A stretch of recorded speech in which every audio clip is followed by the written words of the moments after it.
बातमीचा सविस्तर वृत्तांत ऐकण्यासाठी व पाहण्यासाठी हर्षकिरण न्यूज चॅनलला लाईक करून सबस्क्राईब करायला विसरू नका.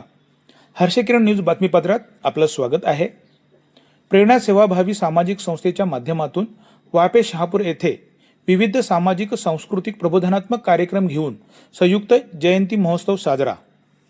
देशभरात 14 एप्रिल हा महामानव डॉक्टर बाबासाहेब आंबेडकरांचा जन्मदिवस जयंती महोत्सव मोठ्या उत्साहात साजरा केला जातो. मिरवणुका, शोभा रॅली, विविध सांस्कृतिक व प्रबोधनात्मक व्याख्यान कार्यक्रमाचे आयोजन करून हर्ष उल्हासात 2 ते 3 महिन्यापर्यंत शहर आणि गाव खेड्यात जयंत्या साजऱ्या होतात. 23 एप्रिल 2026 रोजी शहापूर तालुक्यातील वाफे गावात प्रेरणा सेवाभावी सामाजिक संस्थेच्या वतीने जयंती कमिटीचे अध्यक्ष विवेक जाधव यांच्या मार्गदर्शनाखाली संयुक्त जयंती महोत्सव साजरा करण्यात आला. कार्यक्रमाची सुरुवात शिवतीर्थ व डॉक्टर बाबासाहेब आंबेडकर चौक येथे छत्रपती शिवाजी महाराज व महामानव भारतरत्न डॉक्टर बाबासाहेबांच्या प्रतिमेचं पूजन करून करण्यात आली. सायंकाळी सांस्कृतिक कार्यक्रम तसेच शिवव्याख्यात्या करुणा गगे बांगर यांचे रयतेचे राजे छत्रपती शिवाजी महाराज आणि महामानव भारतरत्न डॉक्टर बाबासाहेब आंबेडकरांच्या जीवनावर प्रबोधनात्मक व्याख्यान झाले. संयुक्त जयंती महोत्सवात महिलांचा मोठ्या प्रमाणात सहभाग दिसला. संयुक्त जयंती महोत्सव यशस्वी होण्यासाठी जयंती कमिटीचे अध्यक्ष विवेक जाधव, सचिव हरेश सोनावणे, स्वागताध्यक्ष बिरजू कोरडे आणि बंधू कांबळे यांनी विशेष परिश्रम घेतले. या कार्यक्रमाचे सूत्रसंचालन करुणा गगे बांगर आणि भरत घनगाव यांनी अतिशय कुशलतेने पार पाडले. परिस्थितीचा सामना करण्याकरता छत्रपती शिवाजी महाराजांनी हातात तलवार घेतली, ती काळाची गरज होती. आणि तदनंतर काही वर्षानंतर डॉक्टर बाबासाहेब आंबेडकरांनी हातात लेखणी घेतली आणि शिक्षणाचं महत्व पटवून दिलं, ती सुद्धा काळाचीच गरज होती. म्हणून तर असं म्हटलं जातं, मेरे शिवाने शमशेर उठा के सारे जालिमों को मार दिया. मेरे शिवाने शमशेर उठा के सारे जालिमों को मार दिया और कलम चला के मेरे भिवाने सारे जुल्म को ही मिटा दिया, सारे जुल्मों को ही मिटा दिया. तलवार की वार से कट कट कर गिरते हैं दुश्मन, तलवार की वार से कट कट कर गिरते हैं दुश्मन और कलम की मार से घुट घुट कर मरते हैं दुश्मन, घुट घुट कर मरते हैं दुश्मन. आज ज्यांना पण संविधान मान्य नाही, आज ज्यांना डॉक्टर बाबासाहेब आंबेडकर मान्य नाही, खरं तर अशा माणसांना त्या शासकीय खुर्चीवर बसण्याचा काहीच अधिकार नाही. प्रत्येक ताईला प्रसूती रजा पाहिजे, पण आंबेडकरांचा फोटो घरात नको. आम्हाला जय भीम बोलायचंय, पण आम्हाला जय शिवराय आधी नाही बोलायचं, आणि जय शिवराय बोलायचं तर आम्हाला पुढे जय भीम नाही बोलायचं. या जर वादात जर आम्ही अडकून राहिलो तर नीट ऐकून घ्या, या व्यासपीठावर आम्ही कधीच पुढे जाणार नाही.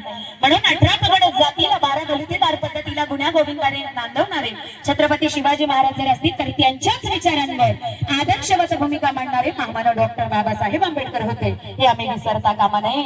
डॉक्टर बाबासाहेब आंबेडकर होते. मग या महामानवांचा आदर्श आम्ही कशाच्या माध्यमातून घ्यावा? फक्त जयंतीला नाचून नाही ना, तर या पुढच्या जयंत्या आम्ही पुस्तकं वाचून आणि पुस्तकं भेट देऊ. डीजेवर नाचायचा, आनंद घ्यायचा, पण कधी काय कोणतं गाणं लागलं पाहिजे याचाही आम्ही भान ठेवायला पाहिजे. आज बऱ्याच ताई म्हणतात की आम्हाला बाकी कार्यक्रम नाही काही मिळत, पण आम्हाला जेव्हा जयंती येते तेव्हा नाचायला, डीजेवर नाचायला मिळतं, हा एकच आनंद आम्हाला घेता येतो. मग आपल्या समाजामध्ये महिलांसाठी कार्यक्रम केले जावे, हा विचार कोणाच्या तरी सुपीक डोक्यातून आला पाहिजे. दादा, आज समाजामध्ये जिच्या हाती पाळण्याची दोरी तीच जगात शंभरी. म्हणून रमाई मातेनं झेललेला त्याग आहे ना, तो या ताईला सांगितला पाहिजे, तर समाज पुढे जाणार आहे. आणि जर समाज सुधारावयाचा असेल तर सगळ्यात मोठं त्याचं माध्यम जर कोणी असेल तर महिला माता भगिनी वर्ग आहे. म्हणून हे जाणून त्यांच्या विचारांचं प्रबोधन, मनोरंजन न होता मनमंथना करता असे कार्यक्रम राबवले जावेत, असा आशावादी या मातीमध्ये ठेवते. सरते शेवटी फक्त एवढेच म्हणे, काय दिलं हो माझ्या भीमानं, काय दिलं महापुरुषानं. अहो, जिथं कोणाच्या चावडीला दावडीला उभं राहायची मुभा नव्हती, त्या महामानवानं तुम्हा आम्हाला सुटबुटात आणलं. अहो, त्या लाल दिव्याच्या गाडीचे द्योतक आमचे महामानव डॉक्टर बाबासाहेब आंबेडकर आहेत. आमच्या खुर्चीचे प्रणेते महामानव डॉक्टर बाबासाहेब आंबेडकर आहेत. हिंदू मोड बिलाचे महामानव तेच आदर्श आहेत आणि प्रणेते देखील आहेत. आज कोणतीही सर्वसाधारण मुलगी या संविधानाच्या जोरावर जर देशाच्या कानाकोपऱ्यात जर जाऊन प्रबोधन जर करत असेल तर ही संविधानाची ताकद आहे आणि शिक्षणाची ताकद आहे. म्हणून तायानो, सबसे प्यारी क्रांतिकारी निर्भय नारी, सबसे प्यारी क्रांतिकारी निर्भय नारी हूँ, भीमराज की बेटी मैं तो सौ दुश्मन से भारी हूँ. हूं से दुश्मन से भारी हूं. आपल्या घरातल्या मुलीला ताईला आज वेगवेगळ्या कोर्सच्या माध्यमातून वेगळं भलतं काही शिकवण्यापेक्षा स्वतःच्या संरक्षणाकरता तायक्वांडो, जुदो, कराटे आणि काही स्टेप जर स्वसंरक्षणासाठी शिकवल्या तर बरं होतील बरं का. जाता जाता या मुलीला स्पर्श करून जाते. आज आपल्या घरातल्या मुलीला, पत्नीला, पुतणीला, पंतीला, ताईला, भाचीला, नातीला भाकरी आणि चपाती गोल नाही करता आली तरी चालेल. हे वाक्य सगळ्यांनी ऐका.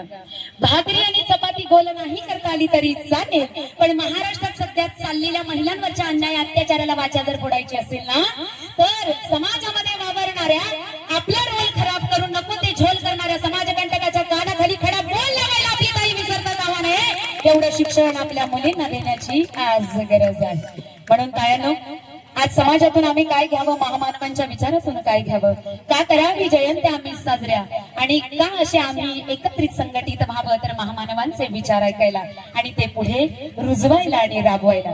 चला तर मग तायांनो, निरोपाची वेळ आलेली आहे. शेवटच्या भीम पोवाट्यावर आणि गीतावर टाळ्यांचा गजर मी अभिप्रेत करते आणि शेवटचं एक ध्रुवपद गाऊन या ठिकाणी जिंकलेल्या